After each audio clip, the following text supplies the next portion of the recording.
I must display for him the acceptable amount of pissed offness. Be it over the top or not, be it adequate in measure. Let me explain to you. You live in America. You're Starbucks coffee drinking, latte sipping, Panera bread purchasing bastard. The likelihood of a missile hitting America, minuscule, an impossibility. Terror acts are the acts of desperation. War is what rich people do. Wealthy nations commit war. They wage war, and that's what we do here. When we fathom the catastrophe of Trump's decision to go in and murder, assassinate this general Soleimani, we must accept the fact that we live in a country that's all hell-bent on war. It ain't new. This is not new. This is a repeat performance. If you're waiting for karma to visit the door of the United States for our horrific actions, you are about a couple of centuries late. We've been genociding, enslaving, denigrating, lynching, hollowing out, overturning governments, toppling. You're late. Which brings us to where we are tonight, gentlemen. Ladies and gentlemen, Johnsons. That's why I love the term Johnson. I can forego all of the ladies and gentlemen, folks and fam and all that other shit. Hey, Johnson. Are you ready, Johnson? This is what Donald Trump has wrought upon military bases.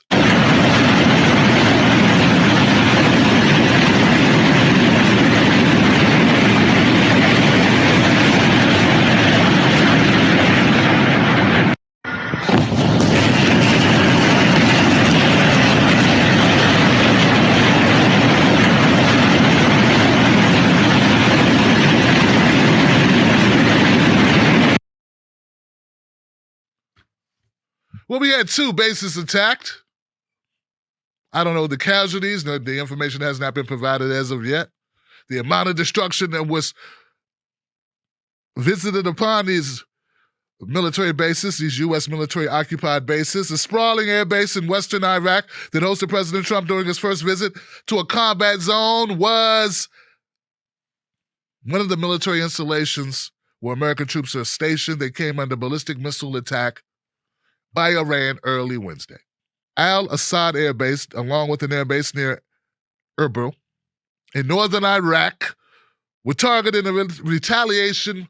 A top Iranian commander, who Trump had maintained was planning a very big attack. Oh, a very big attack. Oh, big attack. It was a big attack. We had to thwart him. In fact, what we did, save lives. Do you hear me? It's save lives. Risking the military's, U.S. military personnel lives is actually a way of saving lives. Yes, I saved many lives. No one saves lives like me. I'm an expert lifesaver. If the U.S. engages in a military clash with Iran, it could be costly. This will not be like our actions in Iraq, in Afghanistan, or in Syria. This is a conflict on an entirely different scale with a highly sophisticated, well-trained, and well-armed adversary. When asked were there any casualties, the Pentagon announced that more than a dozen ballistic missiles had been fired at the 2 bases, but said it was still assessing the damage. That's mean they're still deciding what they're going to tell us. You know, what story they want to spin to you and I. How much of a lie will they tell us, Johnson? Well, I have no idea. Let's do the inventory on what's going to be the most beneficial story that we can tell. And we all know that if some brave soul tries to give the accurate information, we'll just call them a traitor to the country and lock them up, or they'll have to flee the country. Label them a spy for trying to give the American people the truth about whatever lie we tell them. That's where we live, Joe. That's us, Johnson. You lame individuals who believe Donald Trump's words. Why do we need an accurate description? I mean, we get a most accurate description from Donald Trump himself. I mean, he's so forthcoming with information. He is a virtual smorgasbord of information. Donald Trump is great. I mean, he tells us everything we need to know. He is so on point and so full of data and so informative, so helpful.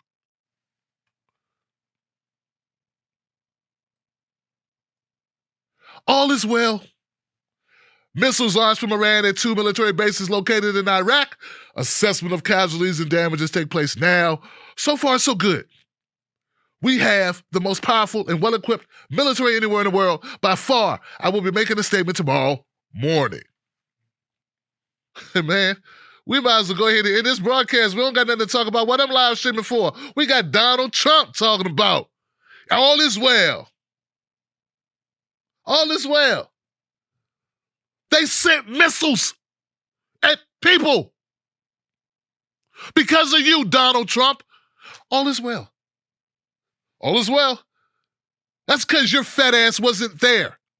Now, I got a feeling that someone as much as threw a snowball your way, you'd have a conniption fit, nearly a stroke running. Mr. Bone Spurs. Mr. Bone Spurs. My daddy didn't get bone spurs. He's a poor black man who had to go. My cousin didn't get bone spurs. He himself also was a poor black man who needed the money to try to go to college, which is really how they screw us, right? Poor people. How many rich kids die in war? So, how many American troops are in Iraq? Tim, please try to give us some information that's actually useful, where you rant and yell. Well, okay, Johnson, let's see if I got something you could go away with. As of December, there were 6,000 U.S. troops deployed in Iraq, which is a fraction of the peak number of 150,000 military personnel who served during Operation Iraqi Freedom, which, lasted between 2001 and 2011. After General Soleimani's death, the Iraqi parliament voted to expel American troops from the country, which Mr. Trump then said would be met with sanctions. A country says, get out. You should just get out. Donald Trump ran on ending wars. He ran on de-escalating wars. He ran on bringing our troops home. He ran on it. And his voters, his supporters, I don't see a lot of them calling him out for the fact that this is his back door to get the hell out. And what is he doing? Well, you want me to leave your house? Well, that'll cost you. Because we leave when we want to leave, which is never.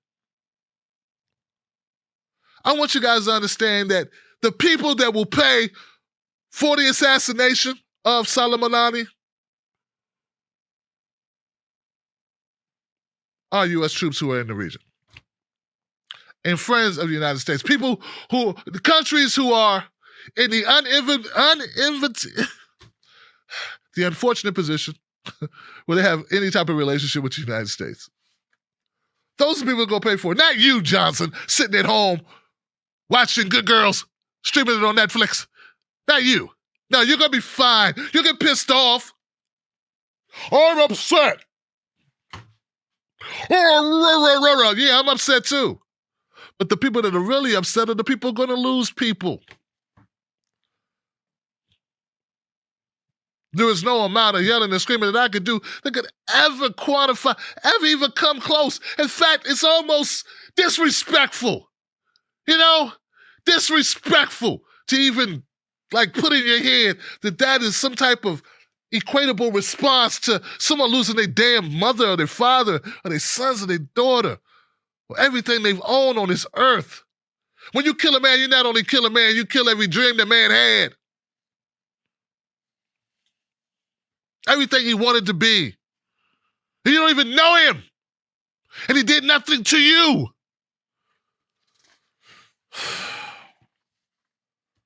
Well, speaking of those troops that are in the United States, the troops that are in foreign lands or in the Middle East, I got a picture of that. You're going to trip out when you see this, Johnson.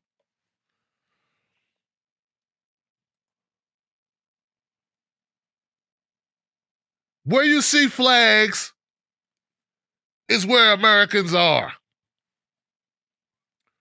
You see Iran. You see the flags. Every flag represents a U.S. occupied base.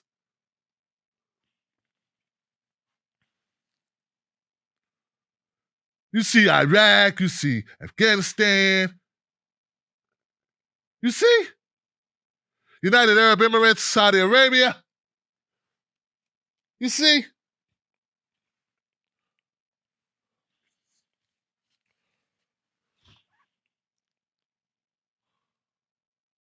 Iraq, Iran. I kept saying Iraq, didn't I? Iran, Iraq.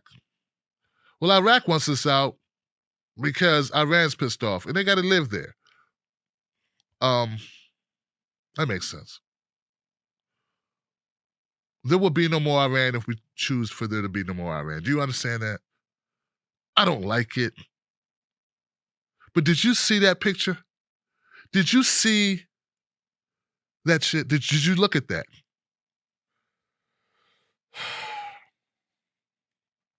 You see that?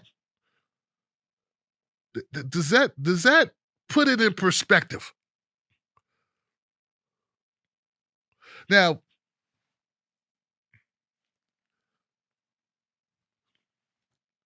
we've all seen movies where the bad guys have, or the good guys have the bad guys surrounded, or vice versa, depending on what genre of the movie that you're watching. I ain't I'm not a military, expert, but I got a feeling like if you got like 30 bases surrounding a country, you could pretty much bomb it into the Stone Age and back, and then Stone Age it again, and like you could just keep like running a constant cycle of bombing. So I'm not,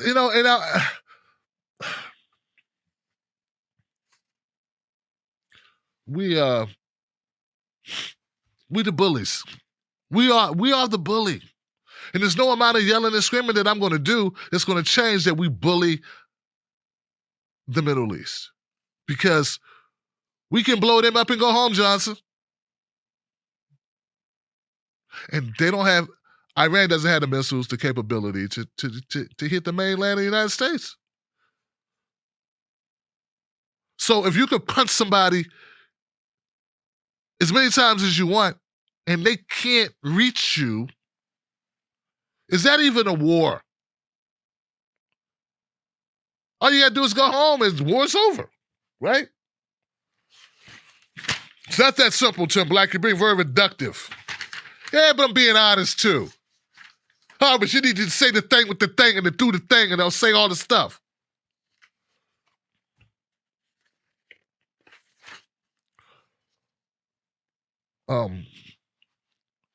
There's been some conversation about language, because we love talking about language because we are removed from the catastrophes and the pain and suffering that we cause here in the United States. We're so removed from it, we can sit back and have long conversations about the choice of words. Well, was it an assassination or was it a murder or was it what was it? Was it a love affair that went wrong? Was it a moment of passion? Was it what exactly was it, Tim Black? What word is susceptible? Oh, no, you cannot call it an assassination. Oh, I deemed that it was a man was shot who was not in the field of war. He was not there, and he was in another country visiting another country, so therefore, he should not have been shot in the back, you scumbags. And what about the people that was with him that had nothing to do with it? I mean, you assassinated. He was a terrorist. Well, he's a general of a country. You had made a statement about the killing of Soleimani, who, everybody agrees was a killer responsible for the deaths of many American forces as well as many civilians around the world. You called it an assassination. Michael Bloomberg, fellow presidential candidate, said that was, quote, an outrageous thing to say. I wanted to give you the opportunity to respond to that. No, I think it was an assassination. I think it was in violation of international law. This guy was was a bad news guy, but he was a ranking official of the Iranian government. And you know what? Once you get into violating international law in that sense, you can say there are a lot of bad people all over the world running governments. Kim Jong-un in North Korea, not exactly a nice guy, responsible for the death, perhaps of hundreds of thousands of people in his own country. To name one of many. The president of China now has put 1 million people, Muslims, into educational camps. Some would call them concentration camps. But once you start this business of a major country saying, hey, we have the right to assassinate, then you're unleashing international anarchy. And I think all that Trump... I'm sorry, go ahead. No, I'll let you finish. Sorry. No. And all that Trump seems to be doing now is trying to break all kinds of international protocol, denying the foreign minister of Iran to speak before the United Nations, and really basically trying to lead us into another war, which I believe will be a disaster. If Soleimani was a non-state actor, not a general, an official, a high-ranking official in the Iranian government, would it be different in your mind? I'm not a lawyer on these things. It might be, but this guy was as bad as he was an official of the Iranian government. And you unleash. Then, if China does that, if Russia does that, Russia has been implicated under Putin with assassinating dissidents. So once you're in the business of assassination, you unleash some very, very terrible forces. And what I am seeing now in this world, as a result of Trump's actions, more and more chaos, more and more instability. And it is absolutely imperative that the United States Congress stand up. Because, by the way, let us never forget that according to the Constitution of the United States, of which some of us actually believe in and respect, it is Congress that has the responsibility for making war, not the President of the United States. And that is why we have got to pass an authorization, legislation that makes it very clear that Trump does not have the right to go to war without the authorization of the United States Congress. And also, I will work to make sure that he doesn't have the money to do that.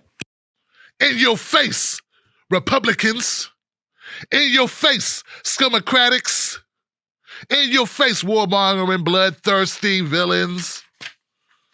Championing for war, regime change, war of expedience, war for money, for profit, war profiteers, defense contracting, lap dancers and pole dancers, which I have nothing against lap dancers and pole dancers.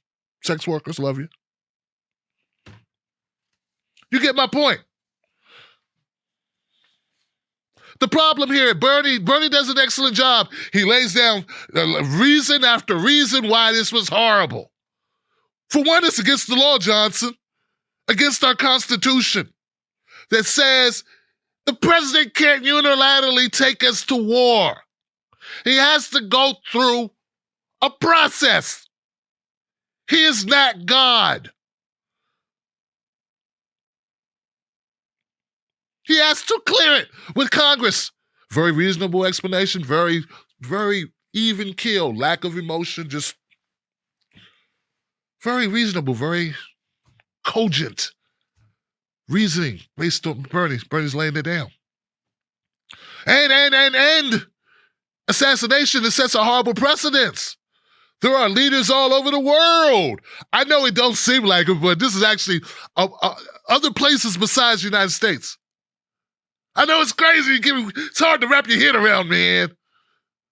It's hard to wrap your head around the fact that there are other countries that live their lives, and there are billions of people on the planet, and they don't all live in Cincinnati or Portland, Oregon. With you. Not saying anything's wrong with living in Portland. You guys got great weed, but that's not the point. The point is, Bernie Sanders is laying down all these important facts. And you know, even though he runs through all these things, and you have to go through Congress, and Donald Trump sets some bad precedents, and what about Kim Jong-un? What about Ching Ping Chai? Or what about this other guy over here? This guy, who's this guy? Boris, I don't know these people. We can't just be killing this, can't be like, oh, I don't like this guy, he's a bad guy. And yes, he was a bad guy. He's a bad guy. He's a bad guy, Anderson. He's a horrible guy. And but you can't just kill horrible people. Horrible people. You can't just kill horrible people. Just blow them up into syndrome drones. Because then we have chaos. We have anarchy. We have a lack of government control. We have a lack of the community of nations. And the dumbasses, and I call them dumbasses, Johnson, slack-jawed, knuckle-dragging, losers who hang on every word of Donald Trump, all they're thinking is, but you did say he was a bad guy, right? Right? Did you say he was a bad guy? Because that's all I need to hear is the part where you said, your words, not mine there, Twinkle Toes. You said he was a bad guy. That is the level of discourse between the Republican Party and the Democratic Party. Right now. You said he was a bad guy, so therefore, you have no rules. What does his good or bad have to do with our rules, dummy? You dumb Dixiecrat, or you dumb Republican? You dumb, forget your name tag, you idiot. What do our rules have to do? We have rules, right? You're driving somewhere, the rule is 55 miles per hour, right? You don't get to do 105 because it was sunny out. I mean, you can do it, but then they catch you, you go to jail. You have exceeded, now you're doing what's called reckless driving. It's not even a ticket, they just clink, clink, clink, clink. Come with us, sir. Because your adherence to the rules are not predicated on your feelings. Isn't it beautiful how people with money, people with power don't have to adhere to rules? Let you decide, let you decide. Well, I don't feel like following that rule because this guy I just don't like him. He's not a good guy, so you shot him? Yeah, I just shot him because... But sir, he wasn't trying to break in your home. He was just walking out past you, walked past your house. He was on the sidewalk. But he was a bad guy, so I had to shoot him. Okay. Come with us. Forever. Because no one cares what your personal opinions are of the person that you have shot. But that's all it takes is he was a bad guy. But he was a bad guy, right?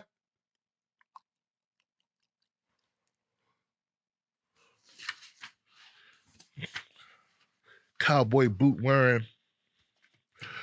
If you could just one time in your life, just realize that if we work together, we could take back this country. We might be able to actually get a fair shake in the richest country ever.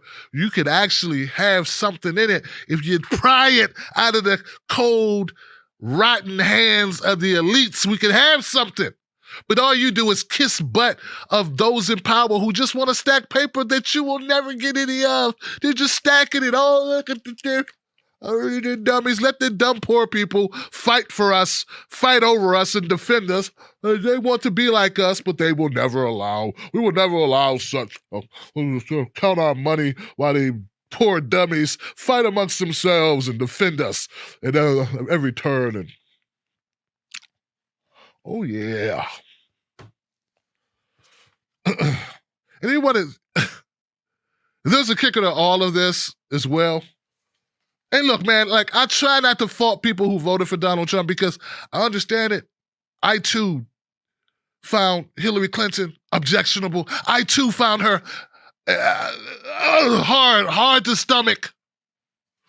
So I get that part. It wasn't like he had 50 choices like, would you like cauliflower or would you like yams or would you like green beans or would you like couscous? Would you like,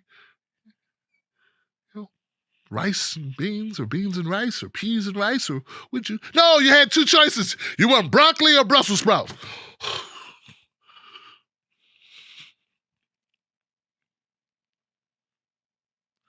You stir fried both of them. I can't just choose nothing, right? Yeah, you can choose nothing. I'm gonna choose not to eat. I'm gonna give me a glass of water. So I'm getting a glass of water. Well, at least choose something, brother. You gotta choose. You gotta eat. So I don't try to begrudge people who voted for Donald Trump. But while you chose Donald Trump, you must accept some things. Like being lied to. Accept it, accept, and I'm not even saying you would believe his lies, but accept he's a liar. Because we're going into 2020 and we have choices that don't include him. And like right now, you can make a choice that you're going to hold him accountable for lying, for being a scumbag, for doing the things he said he wouldn't do. Like take us to war. And believe it or not, shooting someone dead in another country who's not on a battlefield like you the Godfather.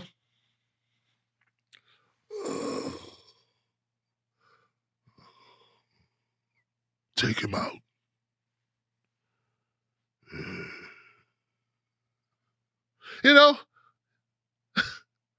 Godfather didn't have bone spurs.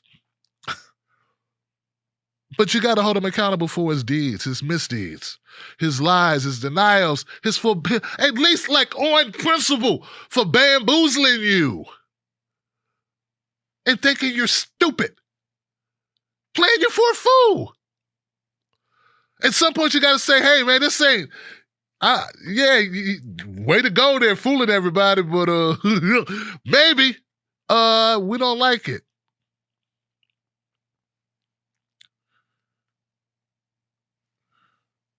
And maybe you have to accept that he's not an honest actor, never was.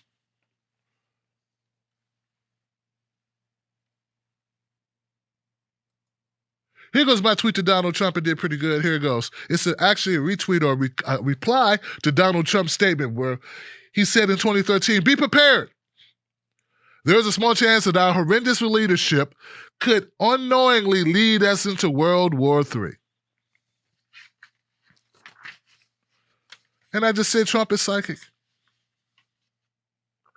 Because right now, Johnson, as we speak, as we talk, as we have this conversation, as I yell into this microphone across the internets, Periscope, Facebook, and YouTube, our horrendous leadership is leading us into World War III. I don't know if you can call it World War III. It's only World War III if other countries chime in. I doubt they'll do so, Johnson. Unless it's a strategic benefit for them. It would have to be a sizable benefit for them to do so. I don't know. I redirect you to the map.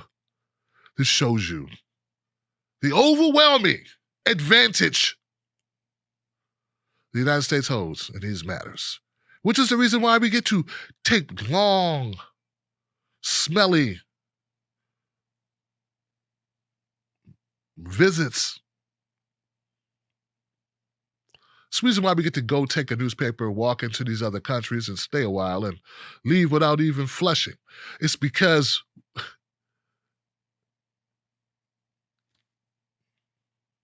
we put all our money in our military, none of our money in our people, and we kill at will. And we justify it. And then we have a media that sells us all out. Sells not only us out, but sells the rest of the world out. When a person has no shame, when a government can operate with it with impunity, with no shame at all, well, you have chaos. What we have now is a controlled chaos, but a chaos nonetheless. I started this rant by saying, I don't want to rant about this. I feel as depleted as a man could feel. I'm zapped of energy, zapped of suggestions or witty comebacks for it. It's horrible. It's horrific. People will die, Johnson. And though it won't be you and I, more than likely it won't be you and I, but that doesn't change anything for me. I was raised in one of those kooky religions where it matters. People's lives matter. And our preservation of life is important. Happen to believe that, even at this advanced age. When my friends and supporters of the show, well, I don't mean to let you down. It's just I don't always feel capable of expressing it in a way that's healthy for you or I. And I know it's some euphoric release for you, maybe. I get it. I understand. I tune into shows for reasons too. But sometimes when you think about it, I mean, really think about it. Think about the helplessness that we all experience in these situations. The fact that though we repudiate it, we reject it, we denounce it, there is nothing we can do. The frustration level. You got a couple choices. You can laugh. That's to keep from doing the other thing.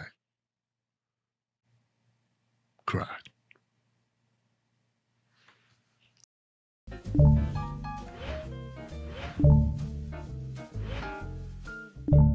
Did you enjoy that content? I know you did. You got great taste, Johnson. What can I say? Become a member of the Tim Black Wolf Pack today right here on YouTube, or go to patreon.com, Tim's Take Live, and you'll get free stuff, special stuff, secret stuff. Do it today. Wolf Pack.